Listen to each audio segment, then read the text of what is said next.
పెళ్ళైనా పండగైనా వేడుక ఏదైనా పట్టుచీరల ప్రత్యేక వేదిక వారాహి సిల్క్స్. ఉస్తాద్ భగత్ సింగ్ ఫైనల్ ఫలితం తేలిపోయింది. 100 కోట్ల గ్రాస్ కూడా కష్టమే అనే రీతిలో వసూలు బాగా పడిపోయాయి. దురంధర్ ది రివెంజ్ ఆధిపత్యం చెలాయించడం స్పష్టంగా కనిపిస్తోంది.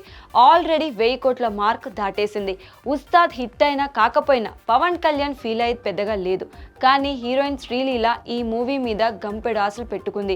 గుంటూరు కారం తరహాలో కాకుండా పెద్ద బ్లాక్ బస్టర్ దక్కి తన ఫ్లాప్ల ప్రవాహానికి బ్రేక్ వేస్తుందని బలంగా నమ్మింది.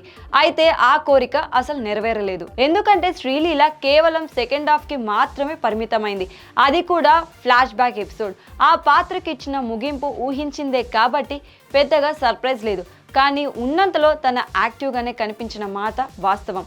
అయితే ఈ క్యారెక్టర్ ఆధారంగా శ్రీలీల మార్కెట్ పెరగడమో ఆఫర్స్లో క్యూ కట్టడమో జరగదు. ఎందుకంటే ఉస్తాద్ భగత్ సింగ్ పూర్తిగా పవన్ కళ్యాణ్ స్వాగ్ టైమింగ్తో నడిచిన ఫ్యాన్ కంటెంట్. వస్తున్న వసూలు దానివల్లే. మిగిలిన ఏ అంశం సాధారణ ప్రేక్షకులను మెప్పించలేదు.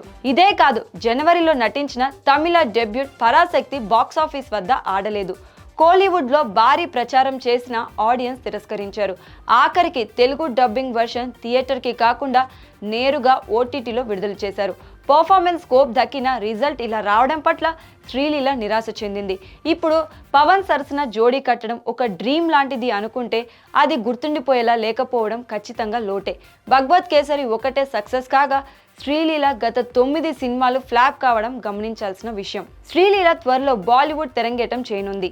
అనురాగ్ బసు దర్శకత్వంలో కార్తిక్ ఆర్యన్ హీరోగా రూపొందుతున్న ఎమోషనల్ లవ్ స్టోరీ చాలా కాలంగా నిర్మాణంలో ఉంది. ధనుష్ సరసన మరో తమిళ మూవీ సెట్స్ మీద ఉంది. తెలుగులో కొత్త కమిట్మెంట్స్ ఇవ్వలేదు. ఉస్తాద్ కన్నా ముందు మాస్ జాతర, junior, robin hood, extraordinary man, Aadikeshava, Skanda అన్నీ పోయాయి. అందం, డాన్స్, నటన అన్నీ ఉన్నప్పటికీ బ్యాడ్ లక్ భుజాన వేసుకుని తిరుగుతున్న శ్రీలీలకు కోరుకున్న బ్రేక్ ఎప్పుడు దక్కుతుందో ఎవరు ఇస్తారో వేచి చూడాలి.